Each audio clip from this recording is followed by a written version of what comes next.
Om Ajnanatimirandhasya Jnananjanashilakaya Chakshurunmilitam Yena Tasmai Shri Guruve Namah. Nama Om Vishnupadaya Krishna Prasthaya Bhutale Srimate Bhaktivedanta Swami Niti Namine. Namaste Saraswate Deve Gauravani Pracharine Nirvishesha Shunyavadi Paschatya Desatarine.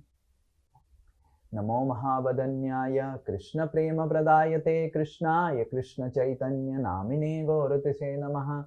He Krishna Karuna Sindhu Dinabandho Jagatpate Gopesh Gopika Kanta Radha Kanta Namastute. Tapta Kanchana Gaurangi Radhe Vrindavaneshwari Vrishabhanu Sute Devi Pranamami Hari Priye. Vancha Kalpa Taruvesya Kripa Sindhu Vyaevacha पतितानां पावनेभ्यो वैष्णवेभ्यो नमो नमः. जय श्री कृष्ण चैतन्य प्रभु नित्यानंद श्री अद्वैत गदाधार श्रीवासादि गौर भक्तवृंद. हरे कृष्णा कृष्णा कृष्णा हरे हरे, हरे राम राम राम हरे हरे. मूकं करोति वाचालं पंगुं लंघायते गिरिं यत्कृपातमहं वन्दे श्रीगुरु दीनतारिणं श्री परमानंद माधवं श्री चैतन्येश्वरम्. हरे कृष्णा. ओम नमो भगवते वासुदेवाय. ओम नमो भगवते वासुदेवाय. ओम नमो भगवते वासुदेवाय. नारायणं नमस्कृत्य नरं चैव नरोत्तमं देवीं सरस्वतीं व्यासं ततो जयमुदीरये. Reading from Srimad Bhagavatam, first canto, second chapter, chapter entitled Divinity and Divine Service, text number 6. One devotee. Savai pumsa paro dharmo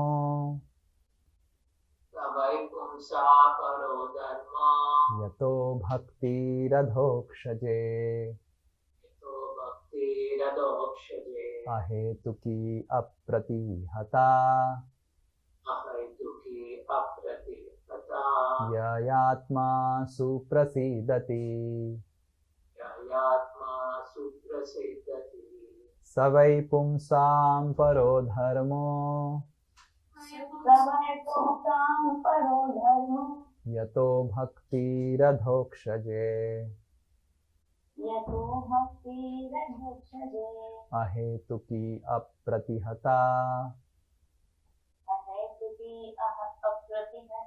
yayatma suprasidati. Savai pumsam paro dharmo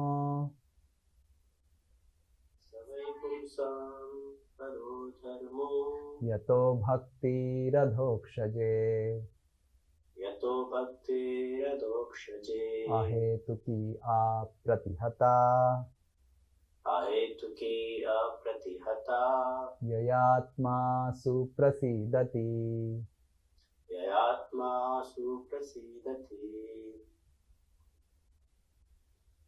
Synonyms, translation and purport by His Divine Grace A.C. Bhaktivedanta Swami Srila Prabhupada Srila Prabhupada Ki Jai.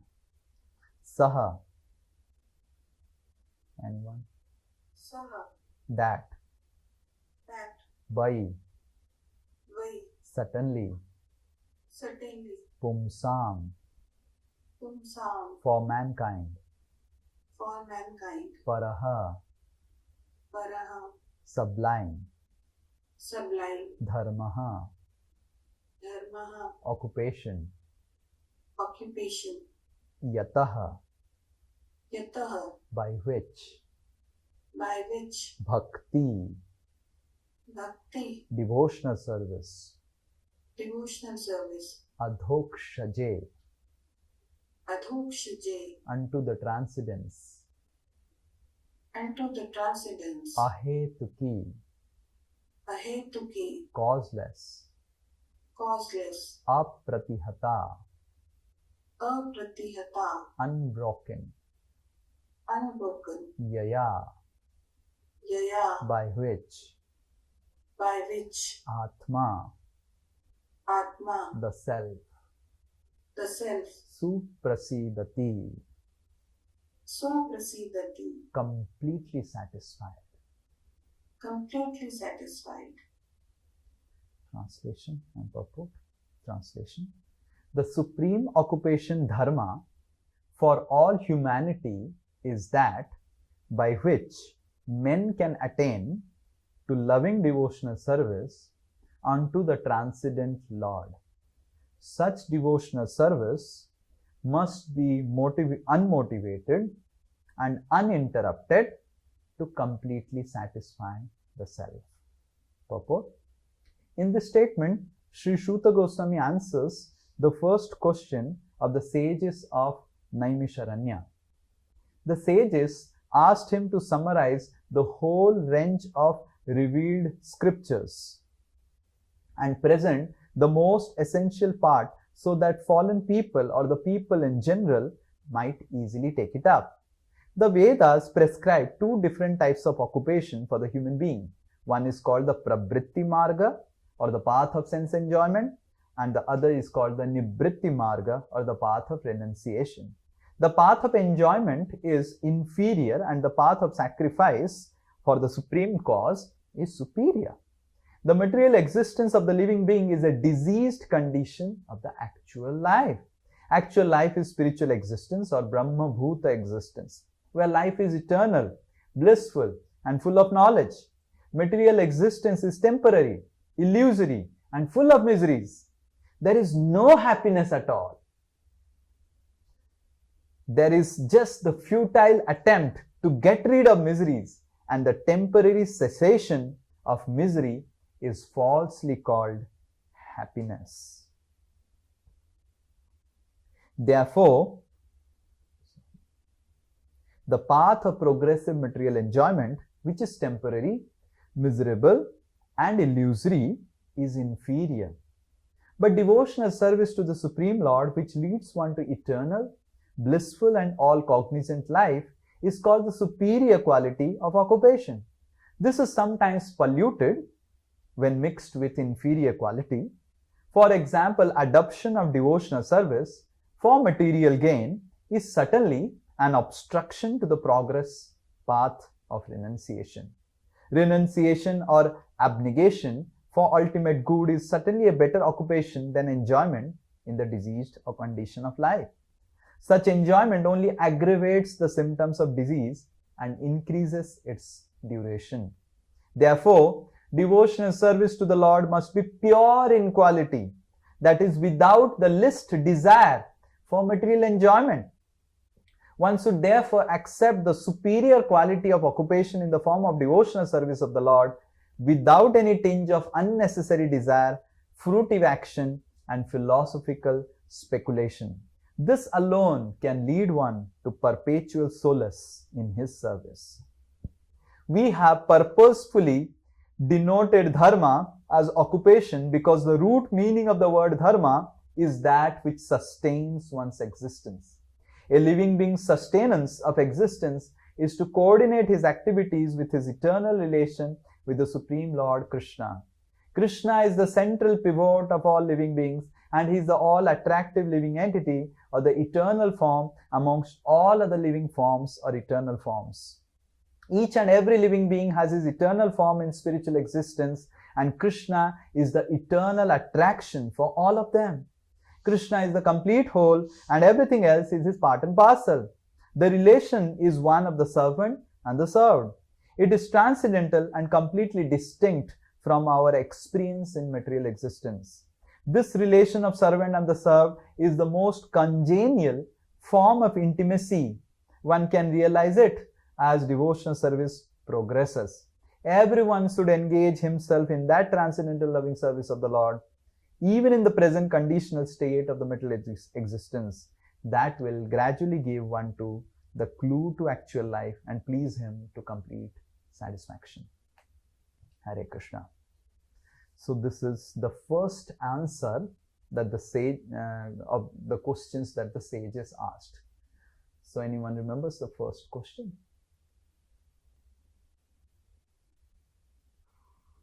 Hare Krishna Prabhuji, Dhaval Pranam. Yeah. I think Prabhuji, it was what is the for all humanity, what is good? So this was the question. What is Ultimate good. ultimate good for all the humanity at large? And what is ultimate good for all the humanity at large? And what is the essence of all the scriptures? What the scriptures are telling? What is the ultimate good? So in this answer to this question, this is the first answer to the first question. The Sutta Goswami is explaining that the ultimate good is to render pure devotional service. So he is giving two qualifiers of the devotional service. So there are two adjectives, you understand, qualifier. So two examples. It's not just devotional service, it is ahetuki and apratihata.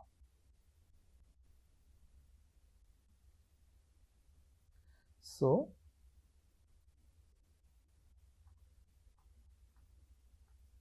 these are the two qualifiers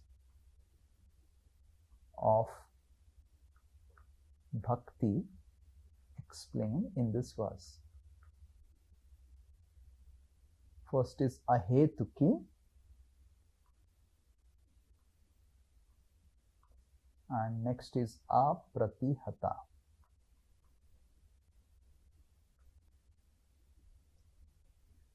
Hetu means cause or some reason for doing devotional service. Ahetu means no reason. Why you are doing chanting? No reason, I just want to love Krishna. So ahetuki means without any material cause or desire or reason. The only cause is I just want to love Krishna. That's why I am performing bhakti. And apratihata means no matter whatever situation,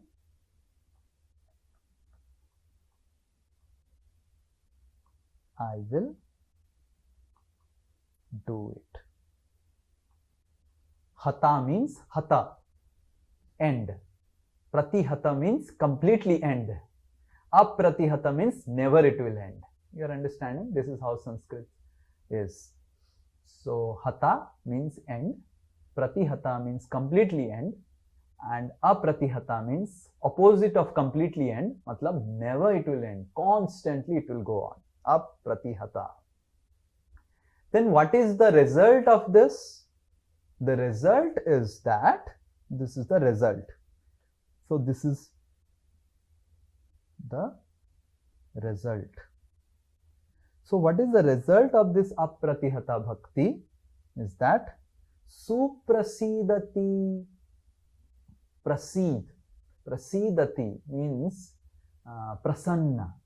So the Sanskrit word comes from the word prasanna. Prasanna means happy, completely pleased, satisfied. Prasanna.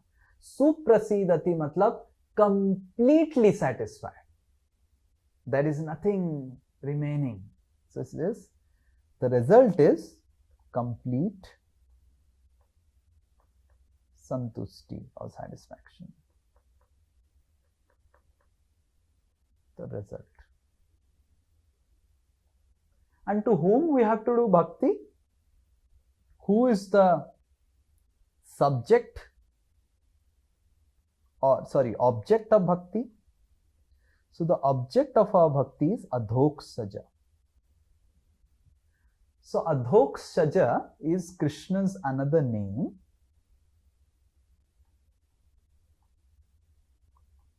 Why Krishna is called adhoksaja? Aksha means, anyone knows what is meaning of aksha? Eyes. Eyes. Very good. Akshaja. Ja matlab? Ja matlab? Janma. Janma. Akshaja matlab one who is born from the eyes or through eyes, whom eyes can see. One whose vision is born through the eyes. Adhokshaja means one who is not within the vision of our eyes or material eyes. So who is divine, beyond material senses.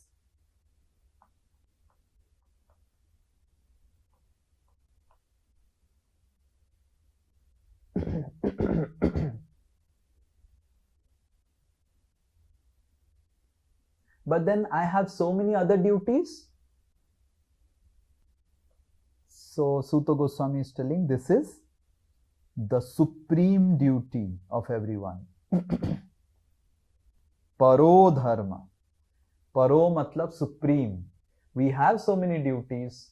We have duty of a father, mother, son, daughter, teacher. But this is supreme duty. Paro dharma. And for whom it is meant? Not just Hindus or Indians or Muslims or whatever. For all human beings. So this is just an analysis of the verse.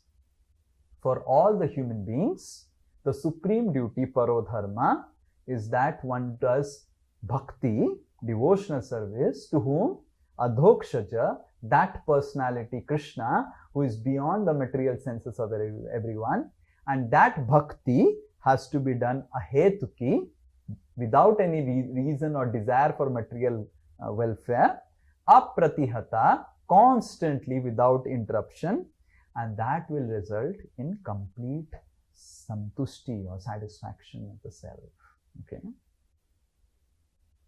So there are so many things that we can learn from this verse in our personal life. So the first, you are there? Yes, thank you. So the first thing that we can learn from this verse is that if we want satisfaction in life, the only way of satisfaction is performing devotional service.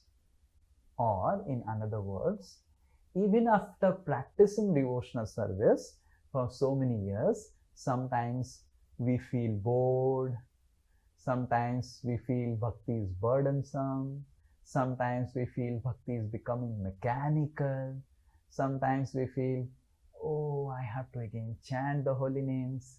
So if we are going through such experiences in our heart, that means that we are doing devotional service definitely, but our devotional service doesn't have these two qualifiers.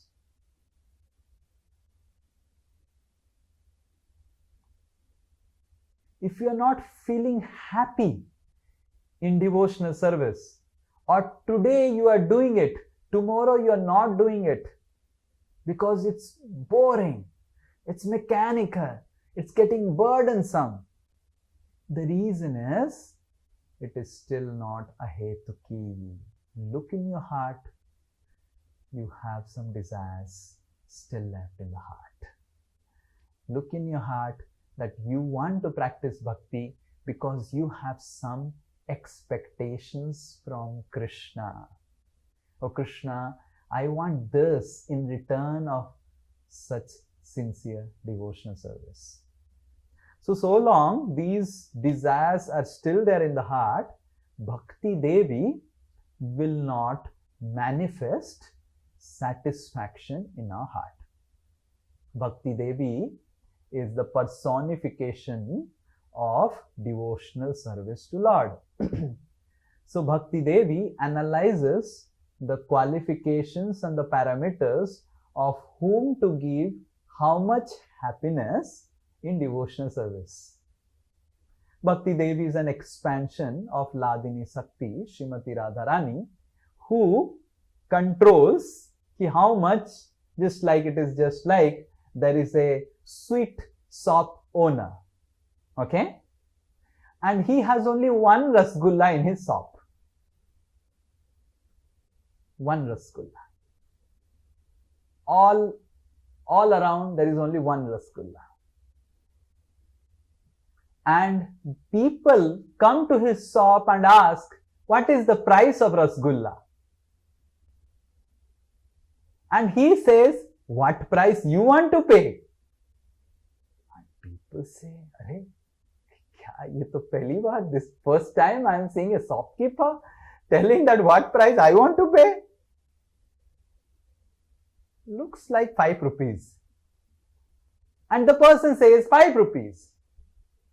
He gives the same rasgulla. And he takes the rasgulla. And he gets some experience of the rasgulla. And he goes back home. And then another person comes back and says, I want to purchase rasgulla. He says, what price you want to pay? He says, I think it's looking 20 rupees. And he gives the same rasgulla. But he gets a completely enhanced experience than the 5 rupees wala. And he goes back. Another person comes and he says, I want the rasgulla. And he says, how much you want to pay? Now how much you want to give, that is the price. I want to give 100 rupees. And he gives the taste worth 100 rupees. This is Bhakti Devi's service to Srimati Radharani. So Bhakti Devi is giving bhakti. Everyone is doing bhakti. People who are going to Tirupati Balaji, they are doing bhakti. People who are going to Jagannath, they are doing bhakti. People who are coming to ISKCON, they are doing bhakti. Everyone is having the same rasgulla. But the taste that they are getting in the rasgulla is based on, not based on how much price they want to pay for the rasgulla. And that taste is locked and controlled based on the price you are paying through Bhakti Devi.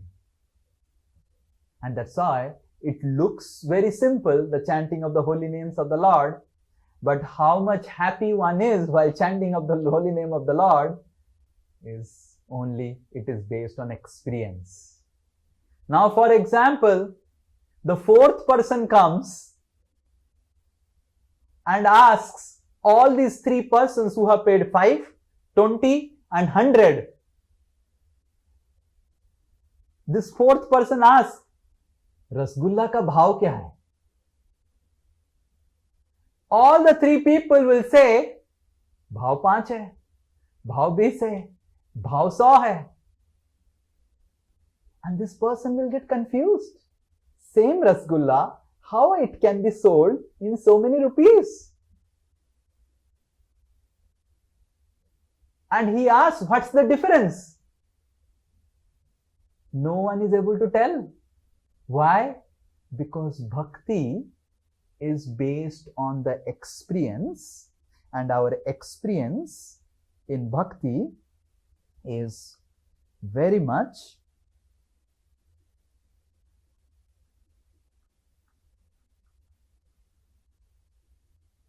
a function of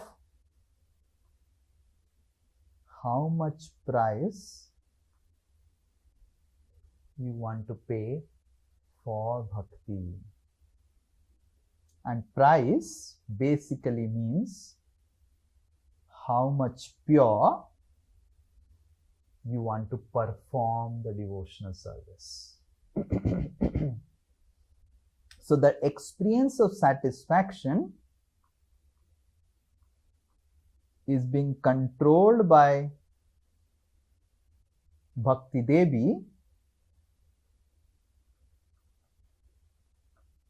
by analyzing the purity of the desires of the practitioner. So it is capped. A person may be very, very happy chanting the holy names of the Lord, and for another person, the same holy name may appear burdensome. For one person, the same class can be amazing. Prabhu, this was the most amazing class.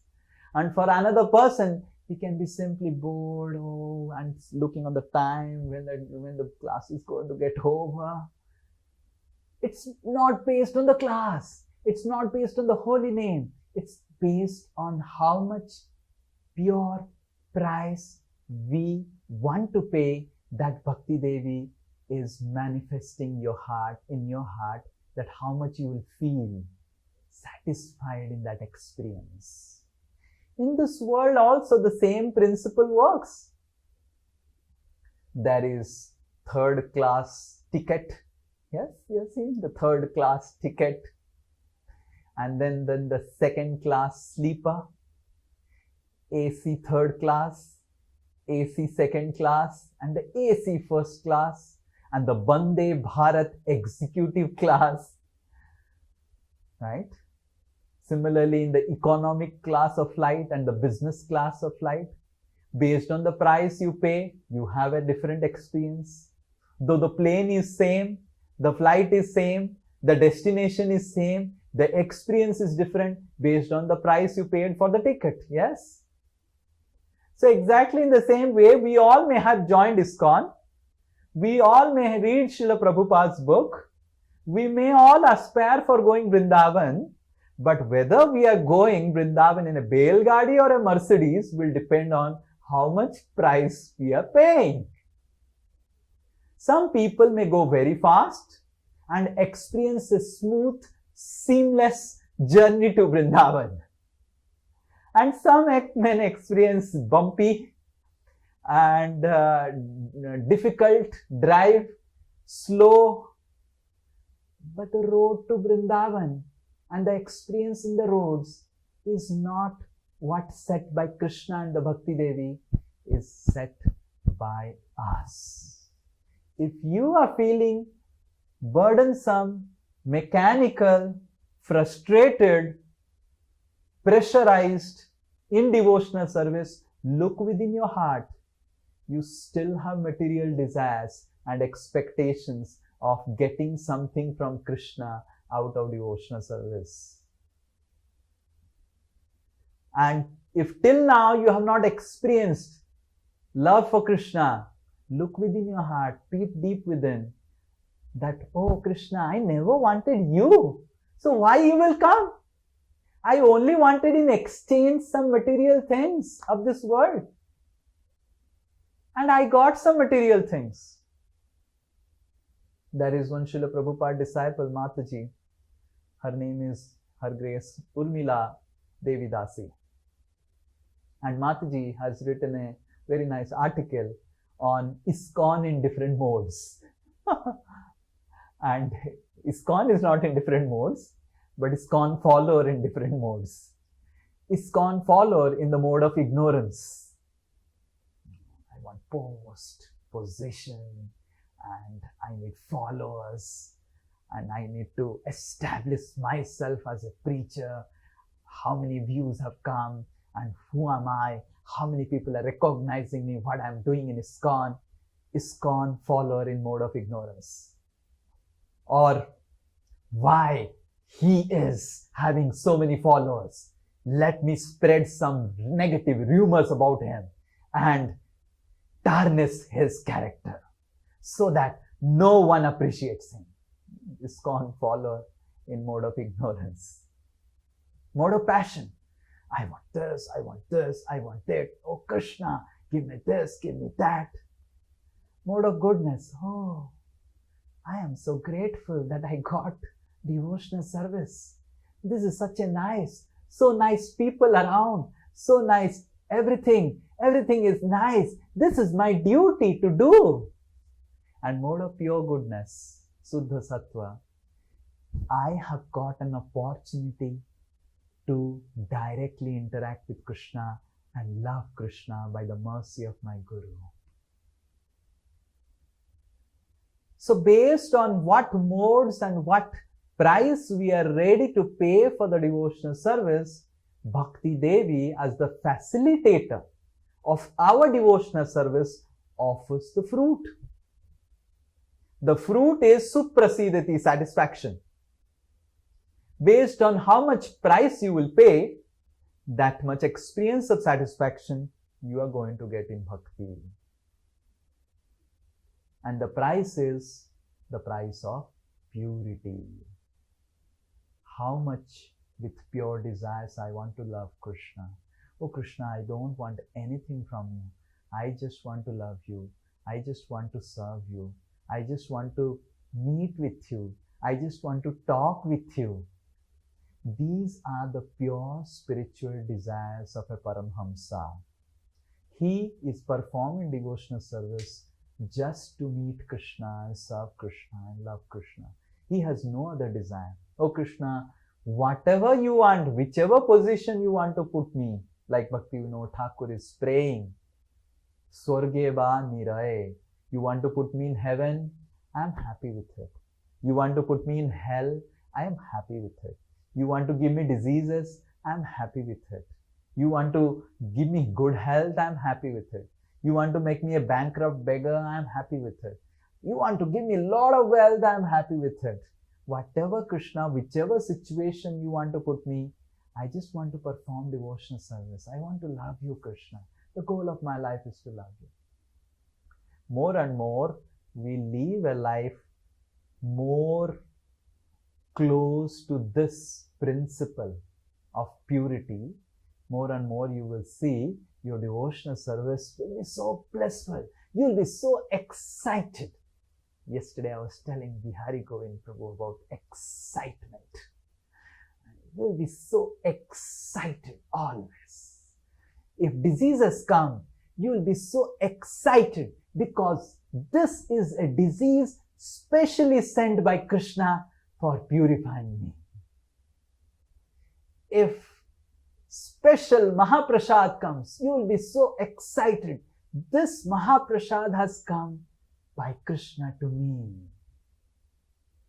So excitement, devotional service is so exciting. Yes, personally for me it's so exciting, so exciting. It's the most amazing, exciting, surprising experience that one can have, right? Like Vishwanath Chakravarti Thakur has wrote a book called Ascharya. Ascharya. Ascharya, what is that? I forgot the name. Ascharya Chandra. I wrote. There are 4 stories, 4 Ascharyas. Beautiful stories about how Krishna creates excitement, Ascharya, surprise in the life. So we are trying to do this Vrindavan Braj Experience Center, and we are trying to do, and I was just reflecting yesterday that so many surprises have come. And just one example I wanted to tell, and I was just reflecting on that we had ordered for the wooden flooring from one person, and we had paid the advance to that person. And after paying the advance, that person calls back that the flooring you selected, that model you selected will come after 1 month. And after 1 month, the date will go away. Radhastami we are supposed to open it. And then we had already paid 25,000 rupees, and we are wondering. And then, but because of this thing, we started exploring what all other options are there. And after exploring, after we got a second vendor, which was paying much lesser, and the flooring that has now come completely matches our expectation. So in this way, it is Krishna who is directing and trying to fulfill our desires to serve. And we must see Krishna actively working in our life. and more, we see Krishna actively working in our life in every incident that happens in our life by asking a simple question: what lesson Krishna wants to teach me in this situation? A devotee becomes very, very mindful, excited, enthusiastic, always satisfied by asking a simple question, always, in whatever situation. Bhaktivinoda Thakur is writing in this song, Sampade, Bipade, Jivane, Marane, whatever situation, oh Lord, you want to give, Swarge, Niraye, I just want to serve you without any desire. Now, how to do it practically? Because this is an emotion. You are able to understand this is an emotion. I just want to love you, Krishna. It's an emotion. But that emotion has to be translated into practical action. Oh Lord, I want to love you in every situation. This is an emotion. Love is an emotion. But how to translate pure love for Krishna into practical action is by asking every time a simple question. And the question is very simple. Oh Krishna, what you want me to learn in this situation? Why you have put me in this situation? What you want me to do in this situation? There is a philosopher, Western philosopher.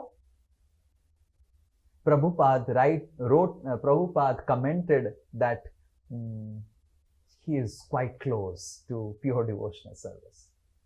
So this philosopher, Western philosopher, I don't know, in some name which starts in K, Kuker, the Western names are so difficult to utter.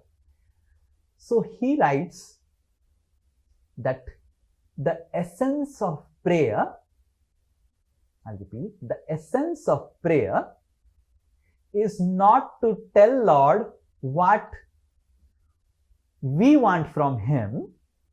The essence of prayer is not to tell the Lord what we want from Him.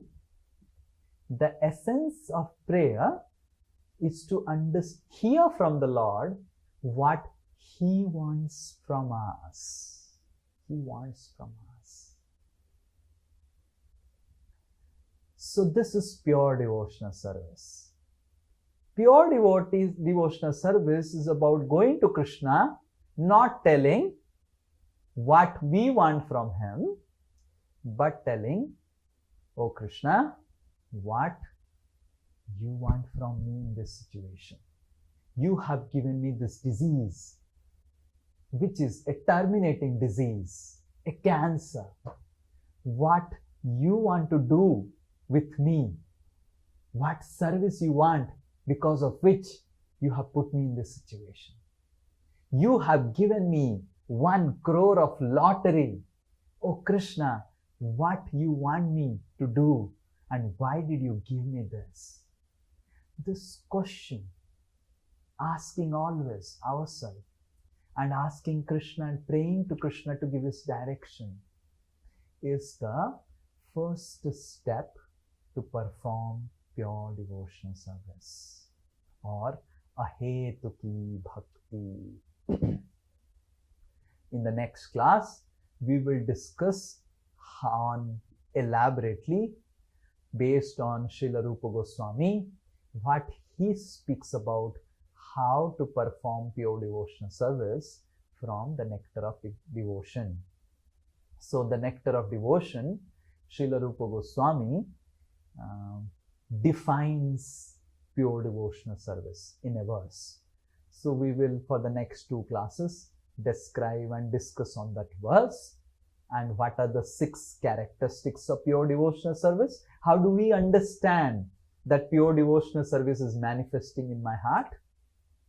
And what are the definitions and parameters of pure devotional service? Hare Krishna, Krishna Krishna, Hare Hare, Hare Ram, Ram Ram, Hare Hare. So there is one more point. I missed it out while speaking. So here the qualifiers that are mentioned are two, ahetuki and apratihata. So out of these two qualifiers, the primary qualifier is ahetuki.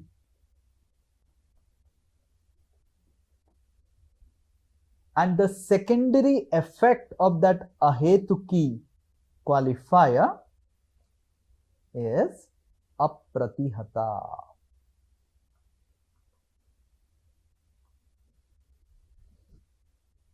I will explain what I am telling. Imagine a devotee.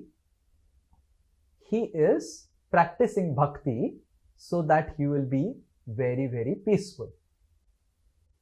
All good things will happen in his life, and all good things started happening in his life.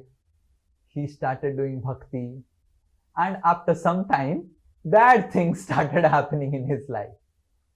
Then, because of that desire that good things will happen, that's why I'll do bhakti.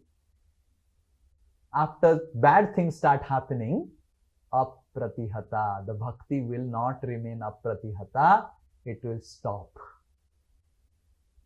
In whomever life, whoever has come to devotional service and has not endeavored to purify the quality of the devotional service, the purity of the devotional service they are performing, after some time they will leave. And those who are living the circle of devotees, and why they are living is ahetuki is not there. They were having some hetu, and it is natural to have some hetu for coming to devotional service, as Krishna mentions in Bhagavad Gita, that there are 4 people with 4 hetus, 4 cause or 4 material desires, they come to me. But if we continue to maintain that material desires, then you will not be able to steadily go on in devotional service. At one point of time, you will feel bored, burdensome, pressurized.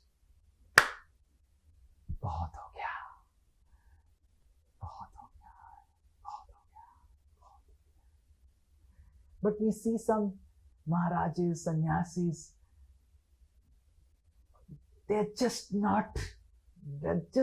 We see His Holiness Jayapataka Swami Maharaj. He's just unstoppable. Yes? Correct? Just unstoppable. That's the best word that can be. He's excited about everything in life. When the dialysis happened, he is excited about the dialysis. When brain stroke happened, he is excited about the brain stroke. When anything is happening, he is excited about it. Why? Why his devotional service is not interrupting, though there are so many obstacles. The reason is, it is ahetuki. So anyone who is going steadily in devotional service amidst prosperity and adversities, the sine wave of the prosperity and adversity, that is the proof that that devotee is performing devotional service out of purity, out of love. How do I understand that I am? Because I need to also test myself. So how do I test myself? How much steady I am in all situations of my life. Whether it is medical emergency of myself or anyone else, whether it is financial emergency, whether it is physical, financial, emotional, anything. Oh Lord, I just want to love you. Whatever, all other things are secondary for me in my life. So, ahetuki will result in apratihata, and that's why these we will see in the Rupa Goswami's definition also, this thing that ahetuki is the primary factor and apratihata is also the secondary thing that is result of the ahetuki performance of ahetuki bhakti. Hare Krishna. Is there any question devotees can ask? Okay. Syam Narayan Prabhu. Syam. हरे कृष्ण प्रभु जी, धन्यवाद प्रणाम। Yes. प्रभु जी, तो आपने भी बताया आह्यातुकी service भक्ति के लिए। So if even after doing bhakti for so many years, if काम, क्रोध, मद, मोह, लोभ, मत्सर is not going away from our heart, so what should be our prayers in those cases and how should we manage that? So the point is not about kama, krodha, lobha, moha, mascharya. So if we are performing bhakti, that oh, I am performing bhakti because Krishna will purify my heart, then also bhakti will stop after some time. When heart gets purified, then bhakti will stop.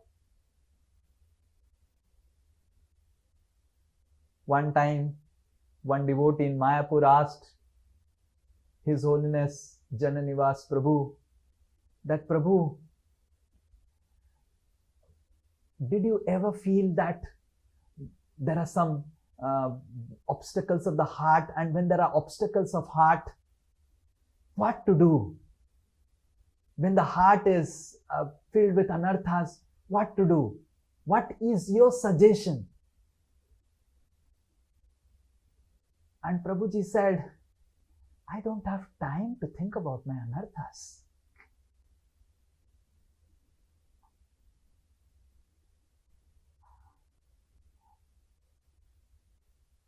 In the similar sense, one time another devotee asked His Grace Jayananda Prabhu that,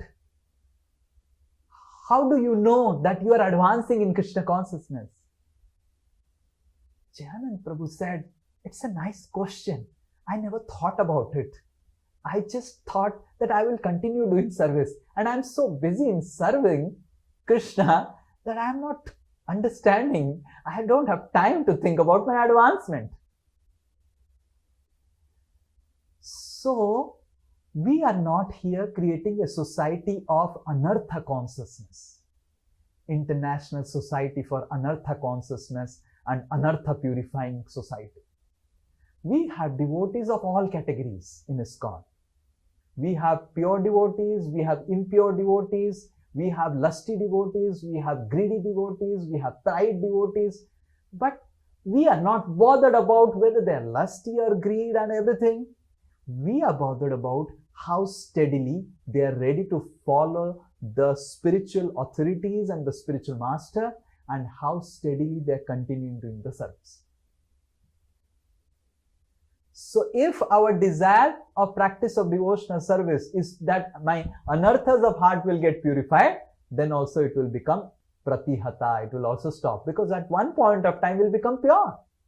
The Brahmavadis, those who are Gyanis, they are very, very pure. They don't have any anarthas, but they will not perform a drop of devotional service.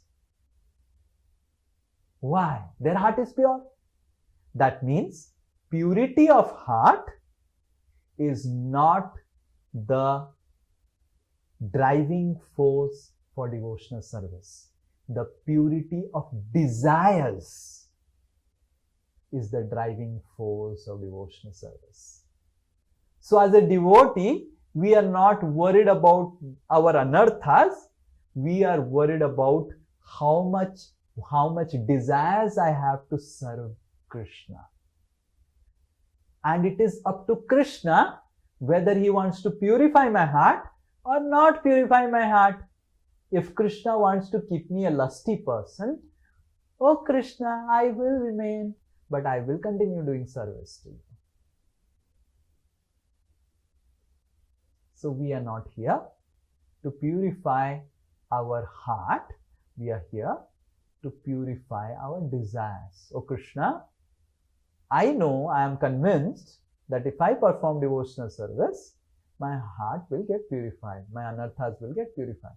But for that I am not performing devotional service. That's just a secondary effect. That is, it's going to happen. And if it happens in 1 year, that's okay. If it doesn't happen in 1 year, it takes 10 years, that's okay. I will do my devotional service. I'll follow my guru and the Guru Parampara whom you have put me under. I will just follow them. Okay? So we are International Society for Krishna Consciousness, not Anartha Consciousness. Okay. Yes. Kushal Bihari Prabhu. Thank you, Prabhuji, for wonderful class. Actually, material, as Shyamnath Prabhu was asking, so material desires are still there. And as you have said that we should not become anartha conscious. But since the material desires are coming, so what is better? I mean, sometimes we hear that if you have any material desire, ask from Krishna only. But is it okay if I don't ask anything to Krishna, even if I have material desire and don't ask anyone and just have the desire? Or just having the desire is not a disqualification from pure devotional service? Means how to manage this? So, the answer to your question is that we don't manage ourselves. So long we want to manage ourselves, we will always be confused and will not have clarity. The answer is we just feel sheltered under the Guru Parampara. One devotee asked me, "Don't you feel afraid, Prabhuji?" I said, "Why do I feel afraid? I am under such wonderful gurus who have given me shelter." So the experience of shelter of the Guru Parampara is most important. How much one is experiencing the shelter of Guru Parampara. Krishna's shelter is not available for one who is impure. For one who is impure, the shelter that is available for him or her is the shelter of the Guru. Krishna's shelter has a lot of price involved in it. So aspiring for Krishna's shelter, feeling Krishna's shelter is not for us. And that's how Balram, Nityananda, they are our shelters. Krishna is not our shelter. So we must pray to Nityananda. We must pray to Balram. Make me qualified to serve Krishna. So when a devotee feels sheltered under Balram or the representatives of Balram or Nityananda, he has no questions. He has no questions. He has no questions about, no confusion, no questions. He's just, oh, I have got this instruction, let me just do it. And about advancement, about how much pure I'll become and what I have to do, my desires and everything, he will take care. He will take care. Haridas Thakur, when Nityanand Prabhu wanted to preach to Jagai Madhai, so he went and Jagai Madhai became so frustrated that Nityananda is coming and preaching to them. And then Jagai Madhai, they started running behind Nityananda to beat him, and behind also Haridas. And Haridas was elderly and Nityananda was young. So then Haridas was shouting to Nityananda, "Are, I am not able to run. Why did you create like this? I was telling, don't go to Jagai Madhai. All the villages were telling, don't preach to Jagai Madhai. Why did you do like this? You are always troubling me. You are always creating problems." Nityananda said, "I am not creating any problem. I am just trying to follow the instruction of my Aradhya, Gauranga. He said, go everywhere, preach to everyone. They are also a part of everyone. I just preached." So similarly, we should have our Aradhya, our Guru Vargas. And if we feel the shelter of Guru, that is what we can experience in impure state. In impure state, there is no possibility. We should take it out from our system only. we should take it out completely from our system, that at impure stage, we will be able to ever experience Krishna's shelter. The shelter that we experience in impure state is the shelter of Balaram, shelter of Nityananda and the representatives. But the problem is, we want to always reach to Krishna without Balaram. And that's what Raghunath Das Goswami did. When Raghunath Das Goswami was failing in his attempt to run away from home, then he contemplated, oh, I am not approaching Guru. Then when he went to Panihati to meet Nityananda Prabhu, the first thing Nityananda Prabhu said to me, you are a chore, you are a thief. Chaitanya is my property and you want to get it without approaching me, you will never be able to do it. So all the confusions that we have, what to do, I have material desires, and those desires are affecting me, this and that. So we need to understand that material desires can only affect to us till the time we are not surrendering to the spiritual master. So Balaram is the destroyer of anarthas. The destroyer of anarthas. Guru is the destroyer of anarthas. More and more we surrender to Guru, more and more anarthas will get purified. And if you surrender to Krishna, anarthas will not get purified. That is for sure. Because Krishna never takes away service of others. Like poison. One of our acharyas say that when Putana came and to give poison to Krishna, Krishna closed his eyes, meditating. Arey, my dharma is to drink milk. I am Kheer Sagar person. And your dharma is to drink poison. O Lord Shiva, appear in my tongue and drink your part so that I can drink my part. So Krishna is very careful of what authority he has given to everyone. Lord Shiva has got the authority of drinking poison. Lord Shiva is also Sankarshana Swarupa. He is also an expansion of Balaram. Right? He is also Charachara Guru. So Guru takes the poison of the disciple, makes the disciple Amrit, offers that Amrit to Krishna. That's the service that Krishna has given Balaram, Nityananda. But if you directly approach Krishna, Krishna says, this, jao Shivji ke paas, purify your poison. Right? And that's how many devotees don't get purified. Because the process of purification is through Balaram and Nityananda, not by Krishna and Radharani. Okay? So, in simple terms, if we have material desire, express it to Guru. Yeah, in simple terms, if we have material desires, don't worry. Whatever Guru is telling you, do it. Don't worry. Just material desires will never get purified by performance of devotional service. Material desires will get purified by performing devotional service under the instruction of spiritual master. If we perform whimsical devotional service, someone is having material desires and decides, I will chant 64 rounds to purify the material desires, it will not get purified. मैं लिख के दे दूंगा. It will not get purified. It will not get purified. But if a person approaches the Guru and Guru says, you chant 25 rounds and do some these things, it will get purified. 25 rounds will purify, 64 will not purify. And if he approaches the Guru, Guru says 64 chant karo, and he says, Prabhupada said maximum 25, I'll chant 25, it will not purify. That's the process. Purification is the service Balaram takes care. He has Hala and Musala, right? So, yesterday we were discussing in the class. Na? He has his profile. So he will do his profile. And Krishna, just he will play the flute. Right? Like that. Okay? All the best. Yes, Mona Lisa Mataji.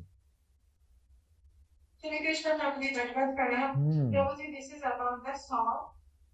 Bhakti Vinod Thakur and बोले है कि पशु पक्षी हरे थकी स्वर्गे व निलये तो अभी तक तो प्रभु जी whole of life is going back to God and that is the desire अभी क्यों पशु पक्षी क्योंकि हमारा desire तो हाँ we are not at the level of Bhakti Vinod Thakur तो कैसे इस भाव को हम लाए या इसको गाए अगर गाए तो झूठ होगा ना क्योंकि मेरा लेवल पे यहाँ पे है ही नहीं अभी Yeah.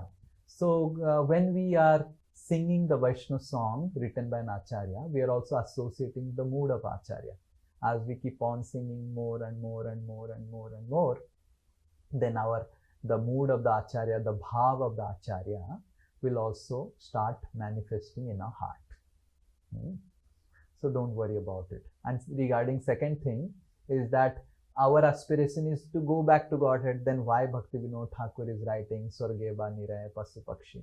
Yes, our aspiration is to go back to Godhead, definitely. But it is a product of Krishna's will.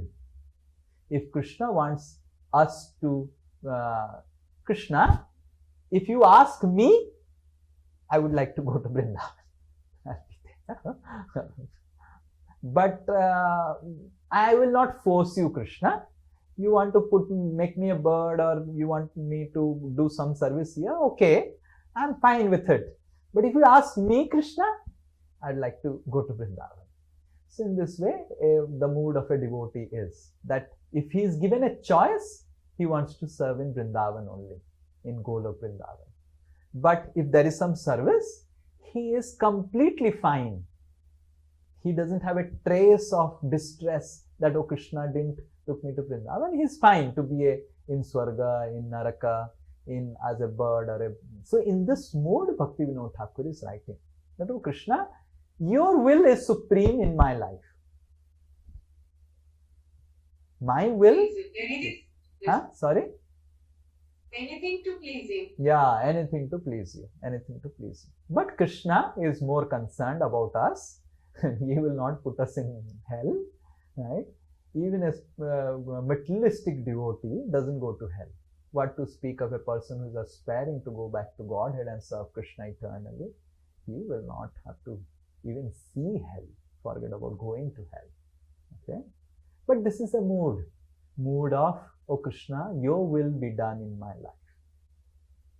Okay? Yes, Ankit Prabhu. Hare Krishna Prabhu, Pranam. Thank you for such a wonderful class. Prabhuji, after listening to the class, it looks very simple that now we have to practice Ahetukya Pratihata Bhakti and that's it. The goal of life is done.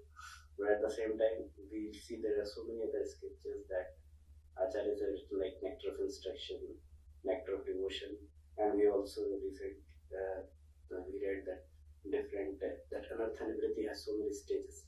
So at one thing we see, oh, it's very simple. Ahetukya Pratihata, you practice, you go. And at the other, so how to synthesize these two?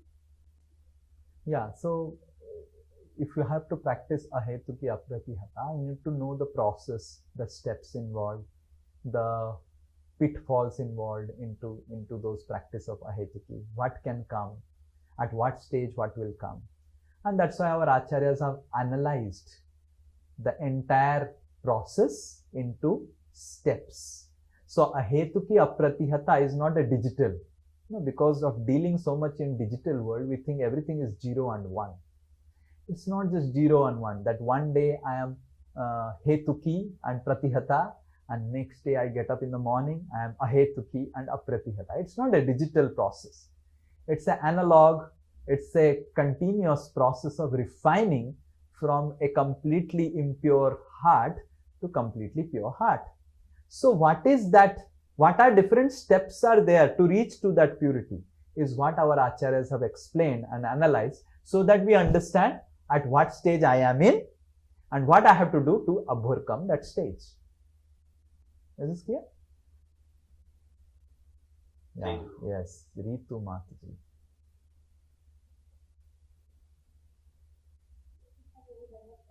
Yes. So my question is that Your question is very nice but not audible. oh Krishna, I never want to use why you come. So firstly, why Krishna comes in our life. Another, if Krishna comes in our life, then हमें तुम्हारे lectures में बोलते हैं कि if Krishna will come, if you want to leave, Krishna will never leave you. Then why it is happen कि हम लोग भक्ति नहीं कर पाते हैं, छोड़ देते हैं, because it everything according Krishna, so भक्ति भी grow to Krishna ही कराएंगे. So why is it like this? Yeah. So why then Krishna allows us to leave the circle of devotees? So Krishna never allows us to leave the circle of devotees, right? Only on one case Krishna leaves us, that is when we start offending gurus and offending Vaishnavas. That's the only way. No matter how much anarthas you may have, impurities in the heart you may have, Krishna will not reject you.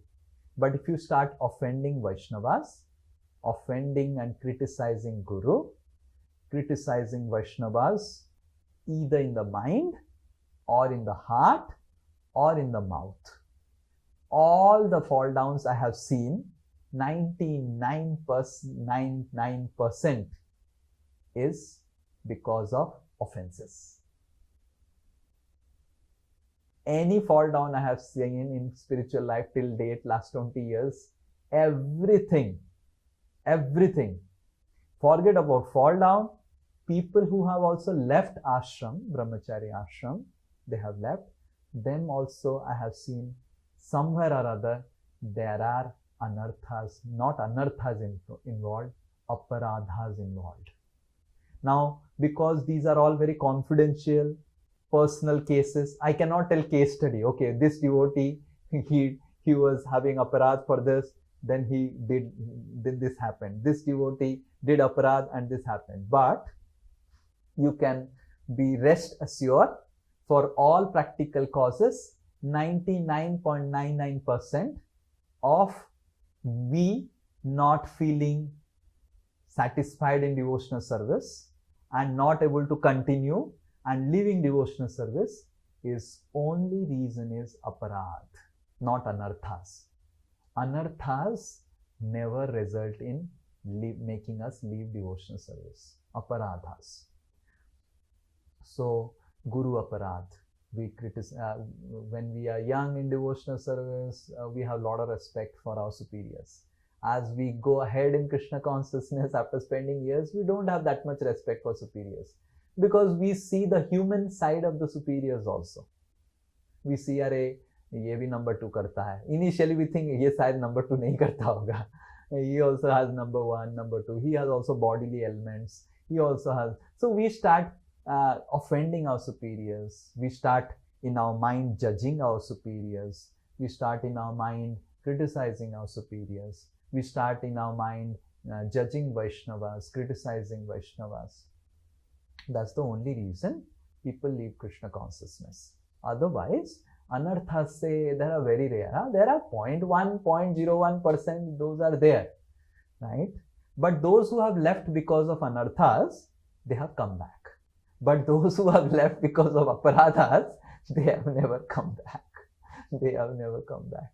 At least in my seeing, they have not come back. And even if they have come back, they have gone through a lot, right?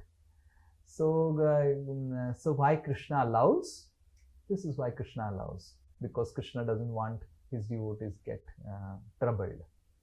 So we may have anarthas, but if our devotees are getting troubled by our anarthas and we are not listening and changing ourselves, then we do aparadh. And those aparadhas result in us going away from Krishna. And that's how, if you want to be steady in Krishna consciousness, aparadhas are very, very important. We need to be very careful, very careful, especially with senior Vaishnavas. Dealing with senior Vaishnavas, we have to be very careful, ultra careful. Even he is just 1 year, 2 years senior, right? Right. We have to be ultra careful. So, and we need to observe. If we don't know how to deal with superior Vaishnavas, we can observe how my gurus, they are dealing with their spiritual masters, how they are dealing and what they are telling and how they do. So we need to observe, or we can ask guidance, take guidance of how to deal with superiors and how to deal with other Vaishnavas. But aparadhas are very, very dangerous, very, very dangerous. So that is an important thing that can happen in our devotional service.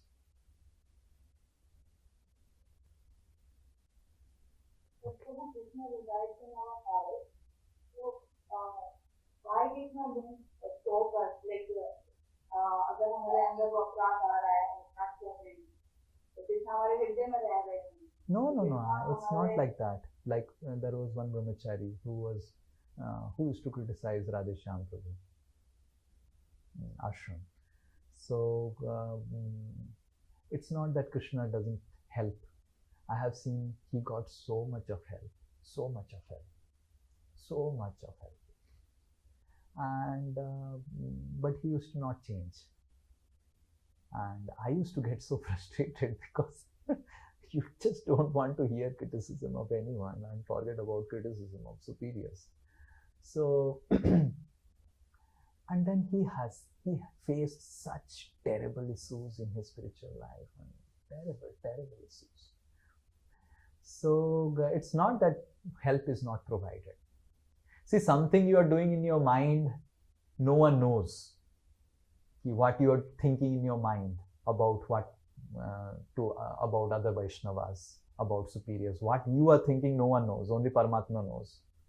But it doesn't remain in your mind. Afterwards, it comes out in your actions. It has to come out in your actions. It doesn't remain. Right? Like I remember one devotee. In front of superiors, you will be very humble, very humble. You will never be able to understand that there is no one more humble than this person. But in other places, along with equals, he will compare among the superiors. He will criticize. He will say, "Ye sahi nahi hua, wo nahi hua, ye nahi hua." He will judge the superiors, and he also faced so much of problems. So you need to understand what you are thinking within about Vaishnavas, about your superiors, will result because aparadhas are not just what you are speaking. Right? Aparadhas are also what you are thinking within your mind. They are also aparadhas, and those mental aparadhas result in verbal aparadhas, physical aparadhas, and finally murder of devotional service. Murdered, executed, assassinated. So aparadhas will assassinate your devotional service. And it all starts with mental aparadhas, judging, and I think this is not right. This is not proper. So we may get doubts. And if you get doubts, immediately we should clarify. Either if we have relationship with that same devotee himself, we clarify. Or if you don't have relationship, we clarify with someone whom that devotee loves. So immediately we should clarify. We should never keep, like that devotee who had issues with Radheshyam Prabhu. I used to tell him that, okay, you are having issues with Radha. Clarify. Have a discussion. He will never come. I said, I will arrange a discussion. I will become the mediator, or I'll become the lawyer.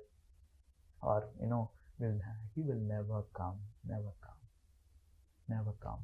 That means what? He's convinced about his perceptions about Radheshyam Prabhu. What can be done? Who can help him? Right? He's not even ready to come for a discussion. And who is having problem? Who had problem? Radheshyam Prabhu is continuing. This is 10 years before news I am telling. Radheshyam Prabhu is continuing doing his service. What is happening to him?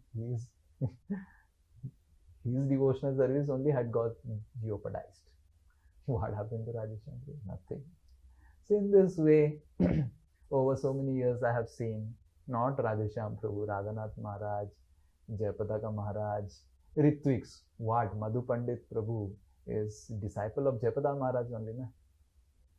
And Jayapada Maharaj was Siksha Guru, Jayapada Maharaj was Diksha Guru, both. And generally, Diksha Gurus, you don't have any problem because he is very far away. Problem is when you have with Siksha Gurus only. All the problems that has come in people's life with Gurus is with Siksha Guru only. तो दीक्षा गुरु बहुत दूर रहता है तो problem generally होता नहीं है. It's आशीर्वाद बाबा. And why Madhu Pandit Prabhu has problem with Jayapada Maharaj? Yes, he was acting as Siksha Guru.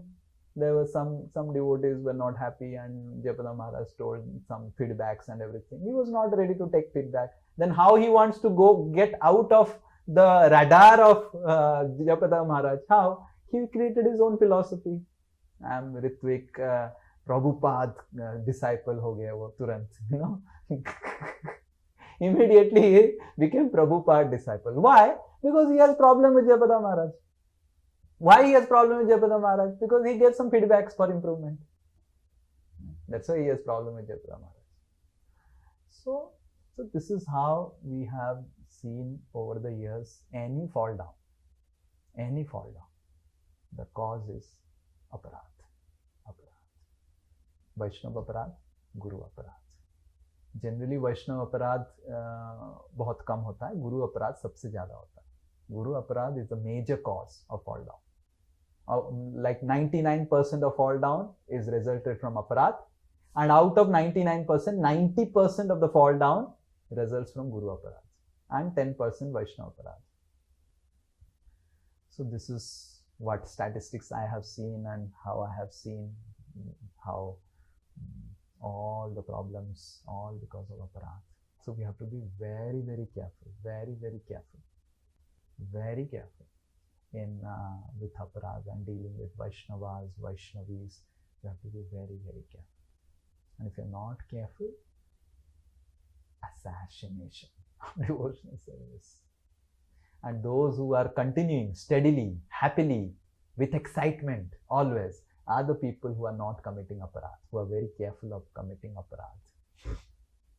Even mentally. We should also completely prevent ourselves from mentally criticizing Vaishnavas, thinking or judging about Vaishnavas. And if we have any doubts and all, we should clarify without getting into judgment. Okay? Hare Krishna. Yes, Rahul Prabhu. Hari Bol. Yes, Rahul Prabhu. Hare Krishna, Prabhu. So Prabhu, whenever I try to preach the message of Srila Prabhupada or Chaitanya Mahaprabhu to someone, people often get irritated and next time they won't talk to you only. So how to not dilute the message and still speak in a palatable way so that people come back to speak and so we have written books, sugar coated books like Life, Resonate with Divinity. So you read them and whatever is written, you speak about it. These are sugar coated books. Srila Prabhupada's book is full-fledged medicine without coating. So and we thought that it becomes difficult for people because people are little wanting coating. So we have presented Srila Prabhupada's message only in a coated form, sugar coated form. And then people take it, then that Srila Prabhupada's medicine, which is coated in Resonate with Divinity, goes and then he starts acting. And then automatically he will develop desire for reading Srila Prabhupada's books because the medicine of Srila Prabhupada is there in the coating. So read Resonate with Divinity, read these books which are sugar-coated books. These are not replacement of Srila Prabhupada's books. These are all initiators of Srila Prabhupada's books. This will help people to read Srila Prabhupada's books. Prabhupada is very straight and he doesn't do any coating and all. But sometimes coating is required. Just like a mother. The doctor has given medicine and the doctor tells the child, ye medicine hai, right? And the child becomes very afraid of the doctor, right? But the child loves the mother. So what the mother does, the mother puts the medicine in the banana. No, I will not follow the doctor. I will not follow that. Similarly, we say, we are not following Srila Prabhupada. We are just giving Srila Prabhupada's medicine in resonance with divinity. So it is not Srila Prabhupada's book. It is resonate with divinity. And then people read it. They get the knowledge. And they develop a desire. Oh, these are good books. I need to, they are highly helpful. So who is this person? And then they will know about the person. Then they will know whom the person has surrendered. And then they will also start reading Srila Prabhupada's books. So you do that. You have to do sugar coating. And how to do sugar coating? You read these books. These are sugar coated books. And these sugar coated books will help you to present in a sugar coated manner. But give the medicine. Don't give only sugar. Don't give homeopathy medicine without the medicine, the globules. Don't cheat people. Okay? All the best. Yes, Syama Priya Mataji. Hare Krishna Prabhuji. Thank you so much for today's class, Prabhuji. Actually, if we take in our material lives, we tend to have a lot of passion, but when it comes to doing devotional service, how can we recognize if we are doing devotional service also in the mode of passion or goodness or in Shuddha Sattva? And because while doing devotional service, it is very easy to become passionate, but how can we recognize that and how can we change that? I would suggest that it is better that we are in passion, otherwise we will go to ignorance. It is better to perform devotional service out of passion. If a devotee is very passionate about devotional service, wanting to do this, wanting to do that, so that he wants success, he wants to do this, it's better. He's a new devotee, and for a new devotee, it's good that he is passionately doing something. Like Srila Prabhupada's disciples, they were doing book distribution out of passion. Oh, how many books did you distribute? He said 50, and the other person, I distributed 70.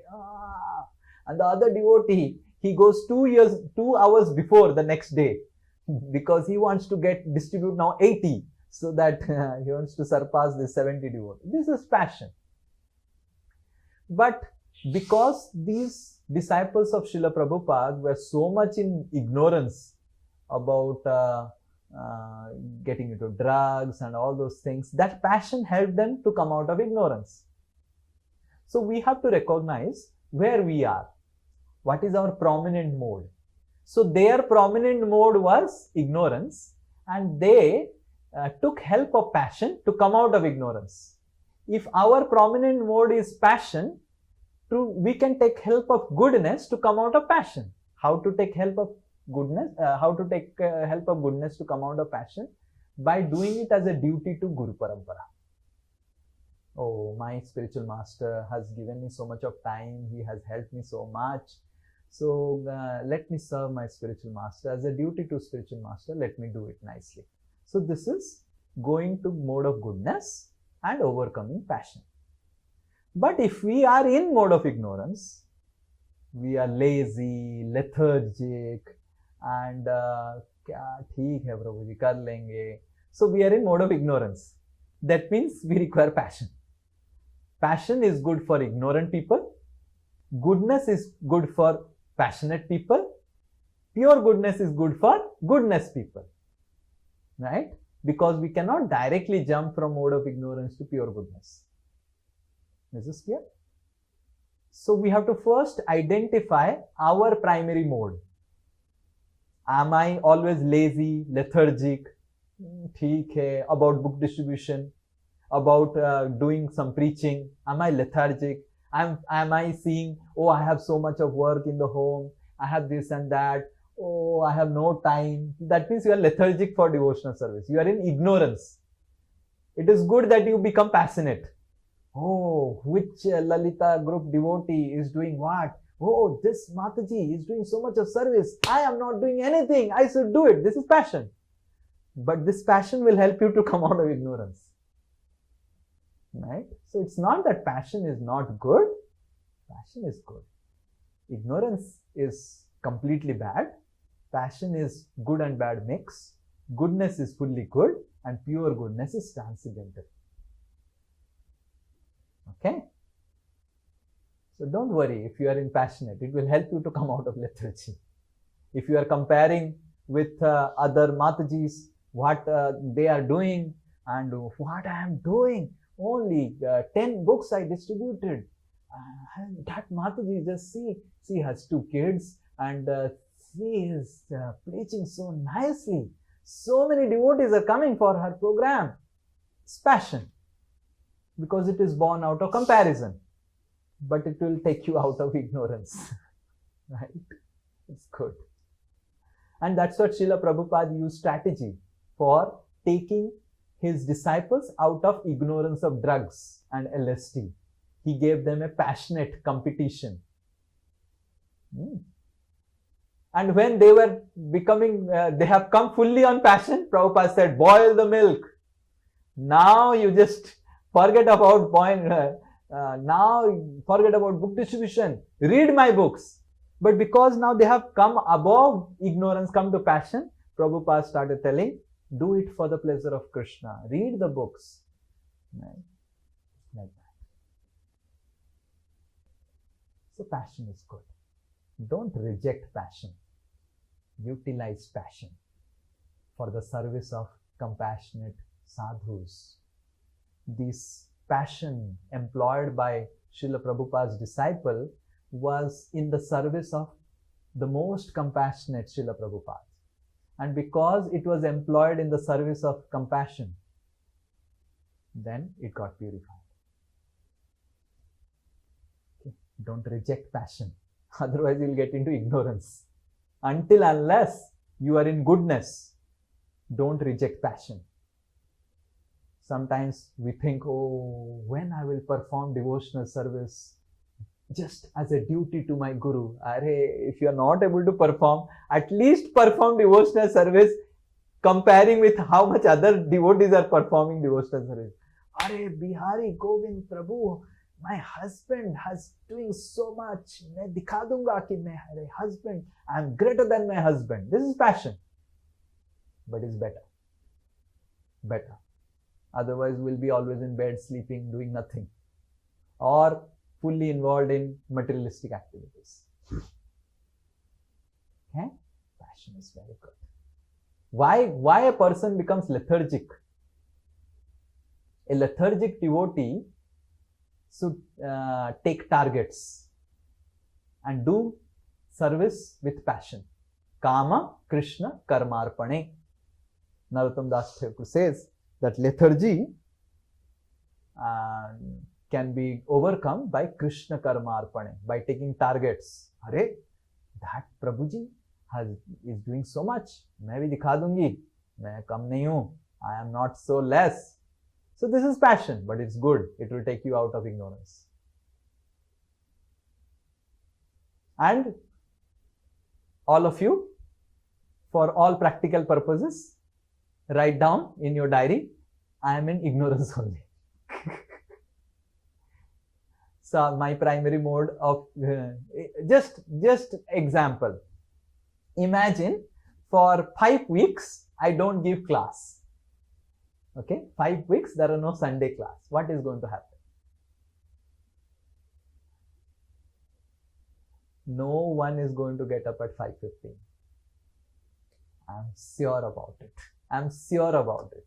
So this is how you, these questions will help you understand which mode is your primary mode. Right? How do I understand? Let us say Sri Nitai Das has no Sunday class on 5:15 for 3 weeks, 4 weeks, because Radheshyam Prabhu or Maharaj said to him that you go to some other place for 1 month to do some other service. So for 1 month, there will be no class. He announced and went away. How many of Will I get up at 5:15? If not, then I am in mode of ignorance.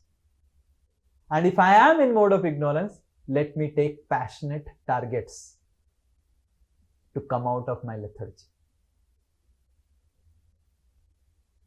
Let me compete. Let me compare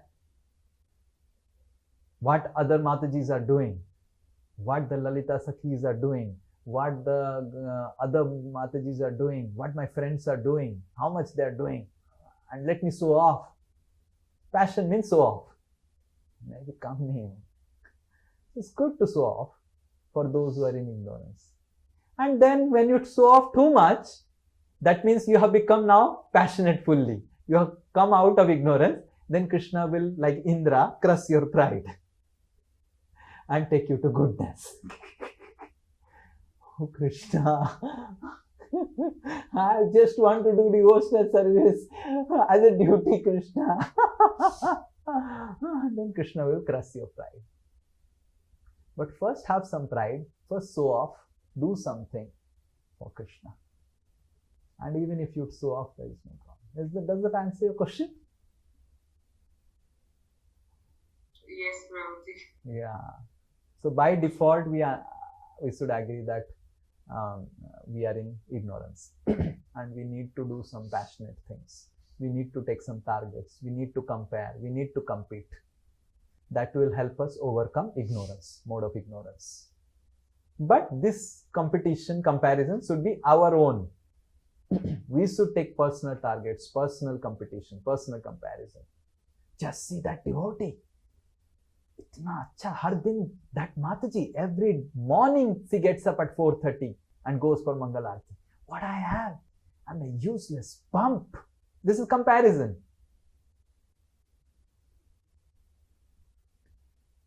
But that comparison will bring in passion. मेरे को भी उठ के दिखाना है. मैं भी कम नहीं हूँ माताजी. If you are reaching at 4:30, I am reaching at 4:15 in the temple hall. This is competition. It's good. And don't worry about you will become proud, you will become this. No, Krishna is there to balance it out. Don't worry. Hare Krishna. You can become proud, but you cannot continue to remain proud. Yes, Santi Mataji. Hare Krishna Prabhuji. I have 3 questions. One is how to do this ahai tukhi bhakti without any reason, being a mother, wife, and daughter-in-law. Because even though I don't much pray for myself, end of the day I end up praying for others. And second question is, I'm doing 8 malas. For that 8 malas also, I think past 1 month, I don't think I would have faced this much challenge in the past 4 years. To complete that 8 malas, I have to say, really, it has become a challenge. And the 2 days it got postponed and I had to do other day also. That is one. And third question is, we are trying to start this weekly satsang at home for kids, and which is not happening. From June we tried, then July it got postponed, and now the target is set for September at least, with the guidance of Udit Prabhuji and Poonam Mataji. So I want your blessings. At least we should start without any delay in August. At least these 3 questions. Okay. So regarding the first question, that how we can be pure in our prayers for others. So we need to understand that what is best for that person. For my husband, what is best if he becomes a devotee of Krishna? What is best for my daughter if she becomes a devotee of Krishna? So we should pray for our family members like this, that, oh Krishna, please take care of them. I can take care of them and you can take care of them. But comparing, you will do better care, better justice. So now my prayer is, oh Krishna, though they are not your devotees, please take care of them. My prayer is, please take care of them. So our prayer should be to Krishna, oh Krishna, please take care of my mother, please take care of my father, please take care of my daughter. And if you take care, then I will be anxiety free and I will do my devotional service. So our prayer should be that, oh Krishna, take care. And Krishna, I know, I have full confidence, you will do the best care. I don't have to tell what you have to do with them. That you decide. You are much more intelligent than me. So that should be our prayer for others. And as far as the second question is concerned regarding challenge, that's good. Sometimes we see Bollywood movies. Okay. In the Bollywood movies, it said the boy and girl, they are having a love affair, and the boy's father, girl's father, they don't agree, and the boy is from very big family, and then the boy says, Papa, agar शादी करूँगा, उसी से करूँगा. And Papa says, बेटा, तुमको कोई भी जायदाद नहीं मिलेगा. And then beta says, Papa, मैं जा रहा हूँ. And like that, the son leaves. And then the son and the boy and the girl, they leave, and then they go, and then they marry, and all those films, so sweet, everything. And then the film ends. But does marriage is all about sweet? No, there is struggle to maintain the commitment. Now I have got the girl. So that movie industry will not show that how the husband, because the father has rejected him, the boy goes to work, has to work hard now to maintain the family. That they will not show. Similarly, we also have a Bollywood understanding about Krishna consciousness. Every day I will be able to chant the 8 rounds with romance. Romance is also about struggles. There is romance in the struggle. Romance is not just about romantic exchanges. If romance is not in struggle, then there will be no commitment in relationship. So Krishna sends struggles to see how romantic we are with him. So the struggles are the best part in the life of a devotee, to show romance to Krishna. That, oh Krishna, I will love you. And whatever struggle comes, I am committed to you. So our commitments are shown to Krishna more when there are struggles. Okay, so it is also romance, but it is a higher romance not shown in Bollywood, but is activated in practical life. Okay, so struggles are very good. We should not pray for the struggles. Oh Krishna, give me more struggles. We are not at that level of Kunti. Kunti Maharani is praying, oh Krishna, give me struggles, give me troubles. But even troubles come, we should think that, oh Krishna, here is an opportunity to behave with you in the most romantic way. Because now I can show my commitment to you. Sometimes we may ask, oh Prabhuji, those 8 rounds when there are struggles are not of that quality. Don't worry about quality. Worry about quantity. Like for example, I'll tell you, imagine your daughter, hypothetical, your daughter got admitted to hospital.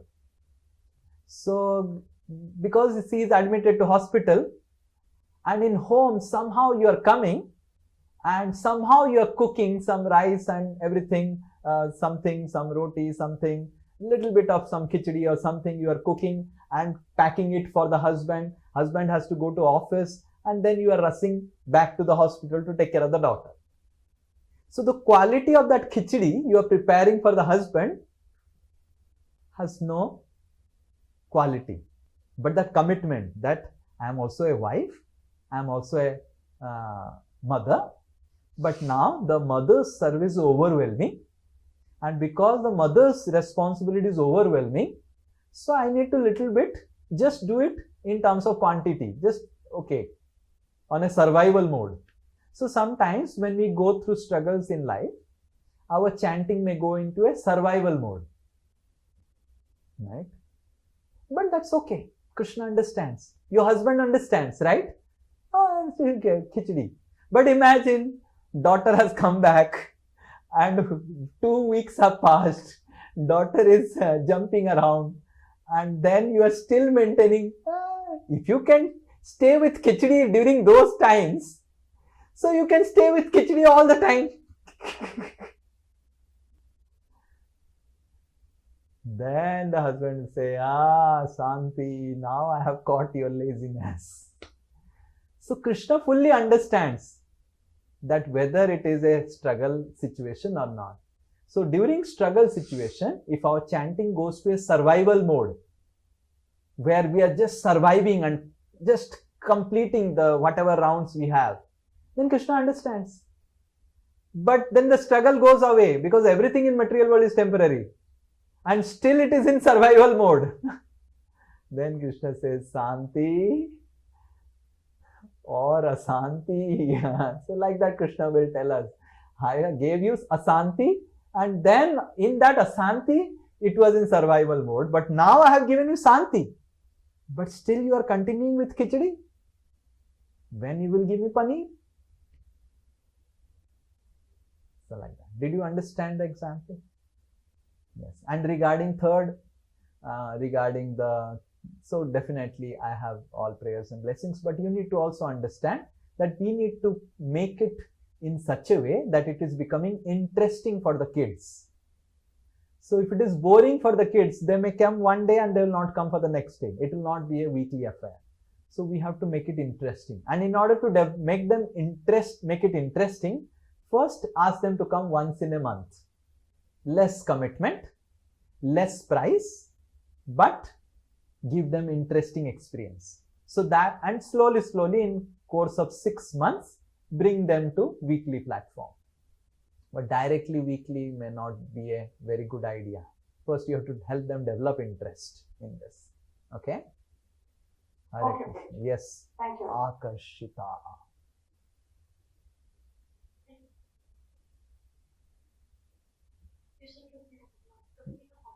Yes, you are audible. Yes. I had 3 questions, Prabhuji. Okay. First question is, Prabhuji, that is my understanding correct that following the instruction of the spiritual master is the cause for purification of the desires? Second question is, Prabhuji, that if the understanding is correct, then what is the causes of not following the orders of the spiritual master steadily, and how to overcome it? And Prabhuji, the third question is, it is related to Shamapriya Mataji's question, that sometimes when we set passionate targets and we are not able to achieve it, it brings us into a state of depression. So how to overcome that state and continue with following the targets that we have set? Yes. So the first one is correct. Our desires and the purity of our heart is very much dependent on how we follow the instructions of spiritual master. Because he is the representative of Balram, and Balram's service is to purify us. That's why he is holding Hala and Musala. Hala is purification, and Musala is if you are going idhar-udhar during purification. You see, Hala has 2-3 elements. You have seen? Hala, yesterday I could not get time to speak about it. Hala has a pointed part, right? So that ghiske, that plow. And Hala, if you do it horizontal, if you hold it, you can bring a person, you can catch like this and bring him. So Hala also is like this. And imagine the person is coming and still not listening. There is Musala to beat him on head and make him sit down. So that is the service of Balramji. So the first one is correct. Second one, why we are not able to follow the instructions of spiritual master? Because we do not have trust. We do not have trust. We have not sufficiently appreciated the spiritual master. And that's how it is important that we sufficiently appreciate the spiritual master, glorify the spiritual master, and develop trust and faith. If we don't have trust and faith, then we'll not be able to follow. If we do not have respect, if we do not have trust, we'll not be able to follow. We will say, "Arey, he's very impractical. He keeps on telling like this. He doesn't know my situation. He doesn't know what is best for me." So we do not have trust that the spiritual master, whatever he is telling to me, is best for me. And because we do not have trust, we do not follow the instructions. How to develop trust? Associate with those people who have deep trust in their spiritual masters. And inquire from them, what gives you so much of trust? And then we will also develop that trust. There are people who are having a lot of trust, deep trust and faith on spiritual master. Associate with them, hear from them. And that's why there is Vyasa Puja. Why Vyasa Puja is very, very important? For a disciple, it is very important that every year he celebrates Vyasa Puja. And in Vyasa Puja, he hears the glories of spiritual master from the mouths of other disciples. And what happens when he hears the glories of the spiritual master from the mouth of other disciples? The other disciples, they speak about their trust and faith on the spiritual master, and that helps him or her to develop trust and faith in his or her spiritual master. That's why Vyasa Puja is a very important celebration. And by glorifying or associating with people disciples who have deep trust on the spiritual master, we will also develop deep trust in our spiritual master. So trust is important. But if you think, "Oh, my spiritual master is not practical, I don't think he knows best what is best for me," that means we are trusting our mind and intelligence over the spiritual master. So till the time we are trusting our mind and intelligence over the spiritual master, our anarthas will not get purified. It is not going to get purified. Because anarthas is in your mind and intelligence, correct? Where are your anarthas sitting? In your mind and intelligence. And you are trusting your mind and intelligence. How it will get purified? You have to trust someone higher. So no matter how much of our mind and intelligence they say that this is not going to work, we must have trust to do it. Personally, in my life, I'll give so many examples. So I wanted to do youth preaching. And the temple authorities put me in congregation preaching. Said, "No, you have to do I have seen from beginning of my Krishna consciousness, whatever I wanted to do, I was never given a chance." And then I said, "Okay, I'll do congregation preaching." But I would put my heart into it, though that would not be my desire, will, but I would put my heart into it. And I would see in future that how that helped. Like for example, I'll give one example. So when I started preaching, Radhe Shyam Prabhu said to me, "You do corporate preaching. You are a topper. If you go to companies, it will have a good effect and all. You give stress management classes." Personally speaking, stress management was the last thing I would do in life. Last thing. I wanted to give class on Bhagavad Gita, Bhagavatam, this and that. But now 2017-16, Radhe Shyam Prabhu would have told me to give stress management classes in companies, and now almost 8 years have passed, and I could see all the assets required for congregation preaching, whether it is car, whether it is iPad, whether it is the camera, everything has come by the mercy of the corporate preaching. So in this way, we may not be able to, at that point, understand the instructions of the spiritual master. But if you have trust and faith and we continue to do it, okay, I've been told I'll do it. I remember I had no money practically to even recharge my mobile for preaching. And I was trying to find out where to get some money to recharge the mobile, because preaching is based on mobile, without, how do you connect without mobile? And then I remember I got my first corporate program class, stress management. Somehow, one person called, he was an IS officer in his training institute, he called. And he asked, how much, Swamiji, you will charge? I said, how much you can give? He said, because how can I say how much I'll charge? He said, 3,000 I'll give you for 3 hours. Like that he said. I said, very good. 300 is too much for me now. 3,000 is so much. So much. I can do recharge for 10 months, my mobile.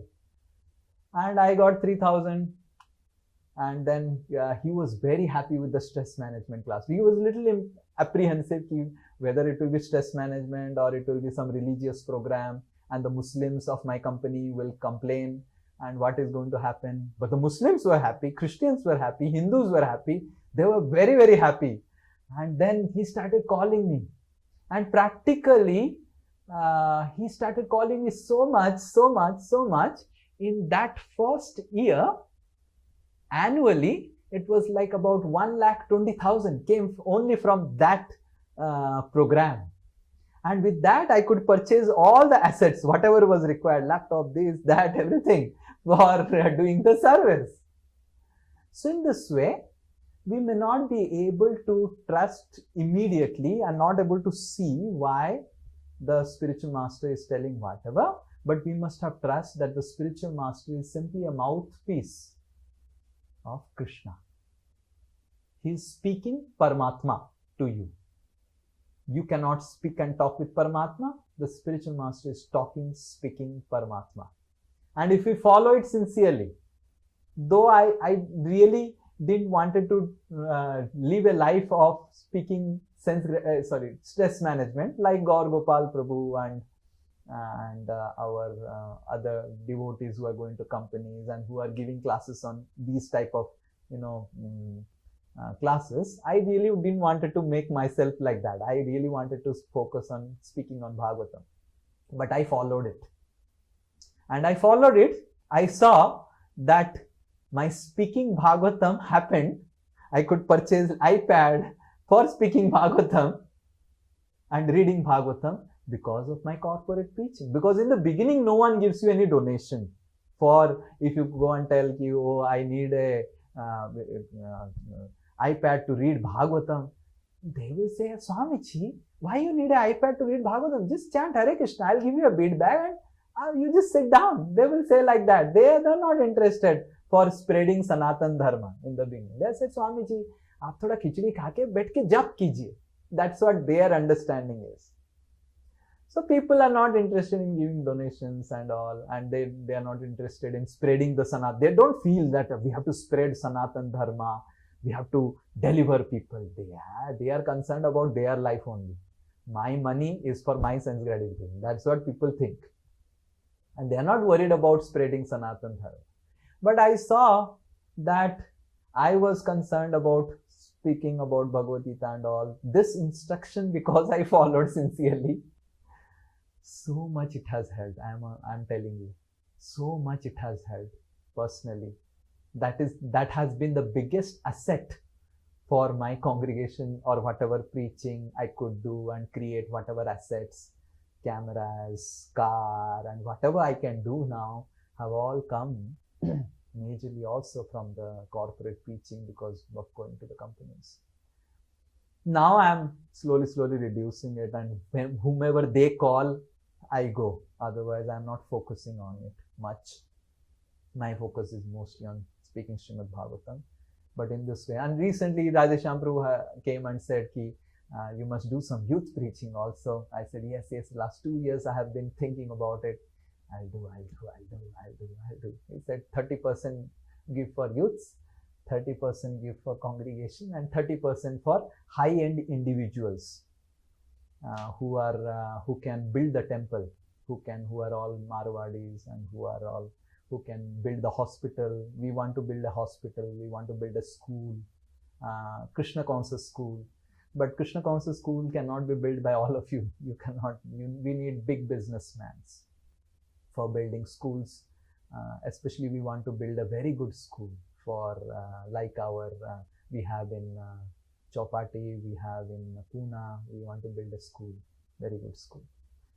So in this way, so all of you also help me fulfilling the instructions that I have got. And I am saying that as I am slowly fulfilling them, Krishna is also helping me. So when we start fulfilling the instructions of spiritual master, whether it is, what you say, convincing or not convincing. Sometimes the instructions may appear convincing, sometimes it may not appear convincing. That's okay, but we follow it anyway. So the instructions of the spiritual master has to be followed anyway. Like when we were supposed to join ISKCON Pune, but Radhanath Maharaj said join ISKCON Calcutta. So it was not a convincing proposal at all. But we joined and we could see what a fortune we got. What a fortune to participate in being a pioneer in the service to Srila Prabhupada in his birthplace. So like that. Sometimes it may be convincing, sometimes not. And regarding third question about targets, we should take achievable targets, not unachievable targets. And by taking achievable targets, we will not have problem. Okay. Hare Krishna. Srila Prabhupada ki jai. Nitai Gaur Premanand.